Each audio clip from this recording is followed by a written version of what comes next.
बहुत सारे स्टूडेंट्स 8 से 10 घंटे पढ़ने के बाद भी सीवीटी क्रैक नहीं कर पाते। वहीं कुछ स्टूडेंट्स ऐसे होते हैं जो 3 से 4 घंटे पढ़ के स्मार्ट प्लानिंग के साथ वो सीवीटी को फर्स्ट अटेम्प्ट में ही क्रैक कर लेते हैं और टॉप के कॉलेज ले जाते हैं। तो इनके पीछे का सीक्रेट क्या है, क्या राज है? तो हेलो एवरीवन, मैं हूं संजीव एंड मैं आज की इस वीडियो में बताने वाला हूं कि आप सीवीटी 2027 को अगर टारगेट कर रहे हैं तो फर्स्ट अटेम्प्ट में कैसे क्रैक कर सकते हैं, क्या स्ट्रेटजी रहने वाली है, क्या आइडियल प्लान रहने वाला है, सक्सेस फॉर्मूला क्या रहने वाला है एंड क्या क्या स्टेप्स रहने वाला है जिसे आप फॉलो करके फर्स्ट अटेम्प्ट में ही सीवीटी को क्रैक कर सकते हैं। तो अगर आप सीवीटी 2027 को टारगेट कर रहे हैं तो आपके लिए बहुत इंपॉर्टेंट वीडियो है, तो एंड तक जरूर से देखना, साथ ही साथ अपने दोस्तों को भी शेयर करना। तो चलिए शुरू करते हैं। अगर मैं बात करूं कि सीवीटी को आपको पहले अटेम्प्ट में ही क्रैक करना है तो क्या करना पड़ेगा, तो अगर मैं बात करूं कि सबसे पहले आपको 10 विनिंग स्ट्रेटजी बताता हूं कि अगर आप सीवीटी को पहले अटेम्प्ट में क्रैक करना चाहते हैं तो सबसे पहले क्या करना है, देन उसके बाद क्या क्या करना है। तो अगर मैं बात करूं, सबसे पहले आपको टारगेट कॉलेजेस करना है। मान लो आप सीवीटी 2027 को टारगेट कर रहे हो एंड सोच रहे हो कि फर्स्ट अटेम्प्ट में क्रैक करना है, तो आपके माइंड में फिक्स होना चाहिए कि मुझे दिल्ली के एसआरसीसी में ही जाना है, दिल्ली यूनिवर्सिटी के एसआरसीसी में ही जाके बैठना है, हंसराज में ही एडमिशन लेना है, हिंदू में ही एडमिशन लेना है। तो कॉलेजेस को टारगेट करो, साथ ही साथ यूनिवर्सिटीज को टारगेट करो कि किस यूनिवर्सिटी के किस कॉलेज में आप करना चाहते हो, एडमिशन लेना चाहते हो। अगर मैं बात करूं सेकंड नंबर पे कि आप सिलेबस को जानो कि सिलेबस आखिर है क्या भाई, सीवीटी का सिलेबस क्या है एंड उस सिलेबस को हम कैसे कर सकते हैं, एग्जाम का पैटर्न क्या रहने वाला है। ठीक है भाई। फिर थर्ड नंबर पे आपको एनसीईआरटी को सबसे पहले पढ़ना है, एनसीईआरटी को प्रायोरिटी देना है, इग्नोर बिल्कुल नहीं करना कि एनसीईआरटी क्या ही पढ़ना है। एनसीईआरटी को लाइन बाय लाइन पढ़ो, साथ ही साथ नोट्स बनाओ, एक कॉपी बना लो हर सब्जेक्ट के जिसमें नोट्स बनाओगे, जिसमें फॉर्मूले बनाओगे, जिसमें इंपॉर्टेंट कंसेप्ट लिखोगे, ताकि रिवीजन के समय आपको इजीली रिवीजन कर सको, एक दिन के अंदर पूरा चैप्टर पूरी बुक को रिवीजन कर सको। ठीक है भाई। अगर मैं बात करूं फोर्थ स्ट्रेटेजी क्या होगी, हमारा फोर्थ स्टेप होगा कि हाई वेटेज टॉपिक जो होगा हमारे पास उसको आइडेंटिफाई करो एंड उस पर ज्यादा फोकस करो। जिस टॉपिक से सबसे ज्यादा क्वेश्चन पूछे जा रहे उसको मार्क कर लो एंड उसी पे सबसे ज्यादा फोकस करो, सबसे ज्यादा क्वेश्चंस उसी के करो। ठीक है भाई। अगला स्टेप हमारे पीवाईक्यूज को कभी भी इग्नोर नहीं करना। पीवाईक्यूज एग्जाम का ट्रेंड बताती है, पीवाईक्यूज एग्जाम की रियलिटी बताती है कि किस तरीके से किस टॉपिक से कैसे क्वेश्चन पूछे जा रहे हैं और हमें उसका सॉल्यूशन कैसे करना है स्मार्ट अप्रोच से। अगला जो पॉइंट है हमारे पास कि भाई मॉक टेस्ट लगाना है। आपने सिलेबस कर लिया, एनसीईआरटी पढ़ ली, पीवाईक्यूज भी कर लिया, अब आपको पता है कैसे चलेगा कि आपको कितना आता है, कितने पानी में हो भैया। तो आप मॉक टेस्ट लगाओगे जिससे पता चलेगा कि आपको कितना आता है, कितने सीरियस वे में पढ़ा है आप लोगों ने या कितना टाइम पास किया है। साथ ही साथ उसके बाद आपको मॉक टेस्ट लगाया तो मॉक टेस्ट का एनालाइज भी करना पड़ेगा कि भाई नंबर किस में कट रहे हैं मेरे, किस टॉपिक में कट रहे हैं, किस टॉपिक में ज्यादा टाइम लग रहा है मुझे, कौन सा टॉपिक नहीं आता, कौन सा टॉपिक वीक है, उस टॉपिक पे काम करना है। फिर उसके बाद आपको रिवीजन करना है। रिवीजन करने के बाद टाइम को मैनेज करना काफी इंपॉर्टेंट हो जाता है, क्योंकि देखो स्पीड और एक्यूरेसी ही सीवीटी का गेम चेंजर बन सकता है, सीवीटी का गेम को चेंज कर सकता है। तो स्पीड और एक्यूरेसी को मेंटेन करके रखना है फर्स्ट डे से ही इस पे काम करना स्टार्ट कर देना है। ठीक है। फिर आपको कॉमन मिस्टेक है उसे अवॉइड करना है जो काफी सारे स्टूडेंट्स करते हैं। तो ये कॉमन मिस्टेक कौन कौन सी है वो भी मैं बता के जाऊंगा कि कॉमन मिस्टेक कौन सी है, स्ट्रेटेजी प्लान क्या होना चाहिए, आपका आइडियल टाइम टेबल क्या होना चाहिए, सारी चीजें बता के जाऊंगा। तो अगर मैं बात करूं कि 10 विनिंग प्लान तो बता दिया मैंने कि ये करना है, सबसे पहले ये करना है, देन ये। तो आपके पास आइडियल टाइमलाइन भी होना चाहिए, आइडियल स्टडी प्लान भी होना चाहिए कि इस तरीके से आप अगर पढ़ोगे तो 12th के साथ ही आप सीवीटी को क्रैक कर सकते हो। आपको ड्रॉप लेने की जरूरत नहीं है, आप अपने ड्रीम यूनिवर्सिटी के ड्रीम कॉलेज में जा सकते हो। तो अगर मैं बात करूं टाइमलाइन की, तो सबसे पहले डोमेन सब्जेक्ट्स को आप 2 से 3 घंटे पढ़ो। भैया स्कूल में जो पढ़ रहे हो वो तो पढ़ रहे हो, डोमेन को 2 से 3 घंटे दो। ठीक है भाई। उसके बाद आपका जो जनरल टेस्ट है, जीएटी का जो सिलेबस होता है, जीएटी जो होता है हमारे पास, उसको 1 से 1.5 घंटे का समय दो। 1 से 1.5 घंटे में जीएटी में क्या क्या पढ़ना होता है भैया, क्वांट पढ़ना होता है आपको, रीजनिंग पढ़नी होती है और जीएस पढ़ना होता है। तो क्वांट देखो, पहले दिन किया आपने क्वांट को 1 घंटा दे दिया, 1.5 घंटा दे दिया, दूसरे दिन किया रीजनिंग को 1 घंटा दे दिया, 1.5 घंटा दे दिया, तो 1 से 1.5 घंटा आप क्वांट और रीजनिंग को दो, ठीक है भाई। फिर इंग्लिश जो है, क्योंकि इंग्लिश पूछी जाती है भाई हमारी सीवीटी के एग्जाम में, तो इंग्लिश को भी आप 30 से 45 मिनट दे दो, काफी है, ठीक है, क्योंकि आप स्कूल में तो पढ़ ही रहे हो इंग्लिश, तो 30 से 45 मिनट काफी होगा इंग्लिश के लिए। अगर मैं बात करूं पीवाईक्यूज, तो देखो जो चैप्टर पढ़ रहे हो, जो टॉपिक पढ़ रहे हो, उससे रिलेटेड जो है पीवाईक्यूज जरूर से करना, और पीवाईक्यूज को 30 से 45 मिनट उसको भी दे देना, ताकि आपको पता चल सके कि इस टॉपिक से कैसे कैसे क्वेश्चन पूछे जा रहे हैं, पीवाईक्यूज में कैसे कैसे क्वेश्चन पूछे गए हैं, ठीक है भाई। फिर मॉक टेस्ट देने के बाद आप मॉक टेस्ट एनालाइज करोगे, जब ये सारी चीजें करोगे तो मॉक टेस्ट भी दोगे। अगर आप अभी से स्टार्ट कर रहे हो तो स्टार्टिंग में आप वीक में मॉक टेस्ट दो, वीकली मॉक टेस्ट दो, और जब एग्जाम आपके पास आ जाए, बहुत ही करीब आ जाए, जब आपके पास बहुत ही कम समय बचा हो, तब आप वीकली की जगह डेली मॉक टेस्ट दो। और मॉक टेस्ट देने का मतलब मॉक टेस्ट देना नहीं होता भाई, मॉक टेस्ट को एनालाइज करके अपने वीक टॉपिक को इंप्रूव करना होता है। तो ये भी ध्यान रखना कि मॉक टेस्ट को एनालाइज भी करना है, देन रिवीजन भी करना है। तो मॉक टेस्ट को एनालाइज करने के लिए 30 मिनट का समय दो, एंड रिवीजन के लिए 1 घंटे का समय दो। तो ये आपका डेली स्टडी प्लान होना चाहिए। अगर ये स्टडी प्लान आप फॉलो करते हो तो 12th के साथ सीवीटी को क्रैक कर सकते हो, वो भी फर्स्ट अटेम्प्ट के अंदर बिना ड्रॉप लिए। आई होप क्लियर होगा।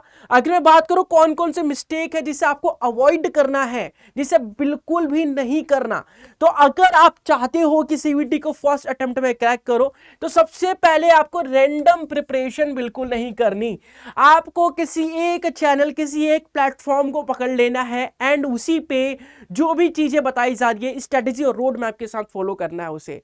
ये नहीं कि रैंडम क्लासेस चल रही है तो रैंडम क्लासेस उठा के देख लिया, सीवीटी तो हो ही जाएगा। तो इस भ्रम में मत रहना, ठीक है। अगर मैं बात करूं कि सेकंड पॉइंट आपको जो इग्नोर करते हो, जो मिस्टेक करते हो, इग्नोर कर देते हो एनसीईआरटी को, भाई बोलते हो एनसीईआरटी क्या ही है, एनसीईआरटी में से क्या ही आ जाएगा।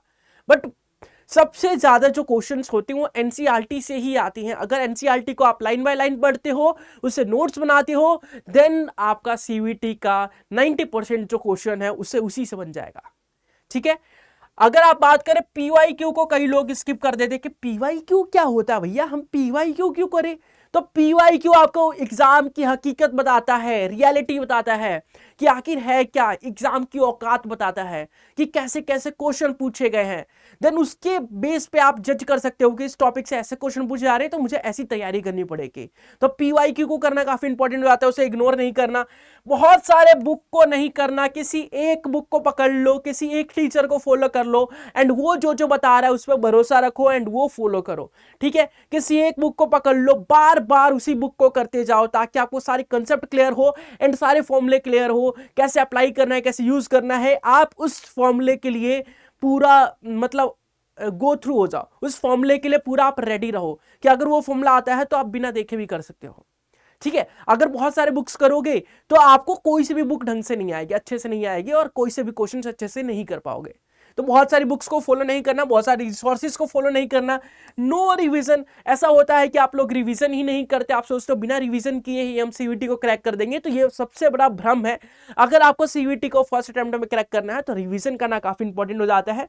अगर मैं बात करूं, आप मॉक टेस्ट तो नहीं देते, देखो मॉक टेस्ट नहीं देते भैया, कई लोग मॉक टेस्ट ही नहीं देते, बोलते मॉक टेस्ट क्या होता है। मॉक टेस्ट नहीं दोगे टाइम मैनेजमेंट नहीं होगा, टाइम मैनेजमेंट नहीं होगा तो अच्छे से आप एक्यूरेसी के साथ स्पीड मेंटेन नहीं कर पाओगे, एंड आपके अच्छे नंबर नहीं आएंगे। अच्छे नंबर नहीं आएंगे तो ड्रीम यूनिवर्सिटी का ड्रीम कॉलेज नहीं मिल पाएगा। तो डायरेक्टली इनडायरेक्टली सारे एक दूसरे से कनेक्टेड है। तो अगर आप मॉक टेस्ट नहीं दोगे तो उसका एनालाइज भी नहीं करोगे, ठीक है भैया। कुछ लोग मॉक टेस्ट देंगे बट एनालाइज नहीं करेंगे। तो जितने भी मॉक टेस्ट दे दो, एक बच्चा है 100 मॉक टेस्ट देता है, दूसरा बच्चा है 1000 मॉक टेस्ट देता है, बट उसका एनालाइज नहीं करता। जो 100 मॉक टेस्ट दे रहा है उसका एनालाइज करके जो वीक पॉइंट है उसे मजबूत करता है। तो 100 वाला जो बच्चा है वो बेटर है 1000 वाले के कंपेयर में। तो क्वांटिटी पे नहीं जाना, आपको क्वालिटी पे जाना है कि अगर मॉक टेस्ट दे रहे हो तो एनालाइज करके क्या वीक टॉपिक को इंप्रूव कर रहे हो कि नहीं कर रहे, ठीक है।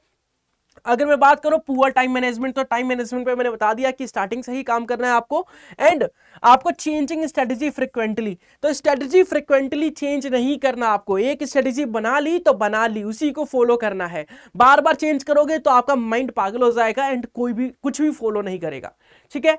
और बात करें कि आप विदाउट गोल के साथ स्ट्रेटेजी फॉलो कर रहे हो, स्टडी कर रहे हो, तो मैंने पहले ही बताया था कि अगर स्मार्ट प्रिपरेशन करना है आप लोगों को तो सबसे पहले टारगेट करो कि किस यूनिवर्सिटी के किस कॉलेज में जाना है। अगर ये सारी चीजें आप लोग फॉलो कर लेते हो तो देन आप फर्स्ट अटेम्प्ट में ही सीयूईटी क्रैक कर लोगे। अगर आप लोग चाहते हो कि आप लोग फर्स्ट अटेम्प्ट में ही क्रैक कर लो सीयूईटी, तो सक्सेस फॉर्मूला बता देता हूं आप लोगों को कि अगर ये सक्सेस फॉर्मूला आप यूज कर लेते हो, ये फॉलो कर लेते हो, देन आपकी ट्रॉफी सीबीटी का आपके हाथ में होगा। आप अपने ड्रीम कॉलेज के ड्रीम यूनिवर्सिटी में पहुंच जाओगे, ड्रीम यूनिवर्सिटी में पहुंच के अपना सपना साकार कर सकते हो। तो करना क्या होगा आपको सिंपली टारगेट कॉलेज को टारगेट करना होगा। देन कॉलेज को टारगेट करने के बाद एग्जाम पैटर्न को एनालाइज करना होगा, कंप्लीट सिलेबस देखना होगा। कंप्लीट सिलेबस के बाद आपको एनसीईआरटी को पढ़ना होगा।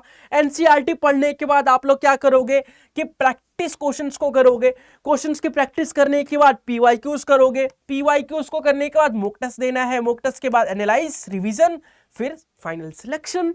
तो अगर ये फॉर्मूला आप यूज करते हो तो आप लोग सीयूईटी को फर्स्ट अटेम्प्ट में ही क्रैक कर सकते हो। ठीक है भाई, अगर आप चाहते हो कि सीयूईटी को फर्स्ट अटेम्प्ट में ही क्रैक करो और सीयूईटी 2027 को टारगेट कर रहे हो तो आप हमारे बैचेस में जुड़ सकते हो। आपके लिए बहुत ही सुनहरा अवसर है क्योंकि हमारे जो बैचेस है उसमें 47% ऑफ के साथ 2x वैलिडिटी मिल रही है। मतलब कि आपको 24 महीने की वैलिडिटी मिल रही है। 24 महीने तक आपको हमारे बैचेस में एक्सेस मिलने वाला है। साथ ही साथ अगर आप SS live coupon code use करते हो, आप SS live coupon code use करते हो तो आपको 47% का डिस्काउंट देखने को मिल जाएगा। अगर आप इनरोल करना चाहते हो बैचेस में तो कैसे करोगे वो भी बता देता हूं एक बार। देखो, जैसे ही आप बैच में इनरोल करना चाहते हो तो आप किसी भी ब्राउजर को ओपन करना, ब्राउजर पे सर्च कर लेना यहाँ पे अड्डा 24/7। जैसे आप अड्डा 24/7 सर्च करोगे यहाँ पे फर्स्ट साइड आएगी, इस पे क्लिक करना। ऑल कोर्सेज पे जाके UG and PG entrance exam पे जाना। जैसे ही यहाँ पे जाओगे यहाँ पे दिखेगा सीयूईटी हिंदी मीडियम एंड यहाँ पे दिखेगा सीयूईटी लैंग्वेज और जनरल टेस्ट। जैसे आप सीयूईटी लैंग्वेज और जनरल टेस्ट पे जाओगे आपको दो बैचेस देखने को मिलेंगे। या तो आप इंग्लिश के साथ जीएटी ले लो या तो आप हिंदी के साथ जीएटी ले लो। अगर मान लो आप हिंदी के साथ जीएटी लेते हो तो आपको इनरोल कैसे करना होगा, आप उस पर क्लिक करना एंड बाय नाउ पे क्लिक करना। क्योंकि आपको मैक्सिमम से मैक्सिमम डिस्काउंट चाहिए मेरे भाई, तो याद रखना आपको लगाना है एसएस लाइव कूपन कोड। जैसे ही आप यहां पे लिखोगे एसएस लाइव कूपन कोड, जैसे ही आप एसएस लाइव लिखोगे एंड अप्लाई कर दोगे तो आपको मैक्सिमम से मैक्सिमम डिस्काउंट देखने को मिल जाएगा एंड आप अपने बैच में इनरोल कर सकते हो एंड अपने सपने की जो जर्नी है उसे पूरा कर सकते हो, स्टार्ट कर सकते हो। तो अगर आप ये सारी स्ट्रेटेजी फॉलो करते हो तो आप फर्स्ट अटेम्प्ट में ही सीयूईटी को क्रैक कर लोगे, ऐसी मैं उम्मीद करता हूं। आई होप कि आप ये स्ट्रेटेजी फॉलो करोगे और अपने ड्रीम यूनिवर्सिटी के ड्रीम कॉलेज में पहुंच जाओगे।